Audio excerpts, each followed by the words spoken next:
Сағлық сақлав назерлігінде тіби ислятның эсас мақсадыны сақламаға чағаралар. Назерлекнің башы Ульяна Супрун дегені кебі халық депутатлары тарафындан кірсеттілген аман-аман 400 тезету фесиқаны баяға деніштарды. Әндіден ислят бұтын саға дегілді тек тібиетнің бірінші алқасына айт. Супрунның дегені кебі парламент комитеті қанун лейхасындан тібиет хізметлері үшін ичтимаи одев анламаны сәлмеге теклиф еті. Бұның әлі қанун севиясынды халқара тіби протоколларының таздықланывындан вазгечмеге қарар берділер. Бұл ісе ислятның эсас манасының денештері.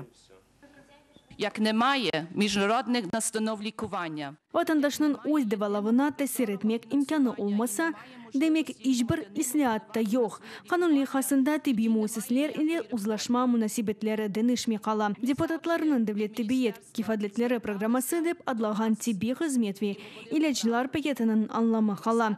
Hizmetlerin mustakil müşterisi milli sağlık hizmeti ve sistemi inkişafı. İhlas ola.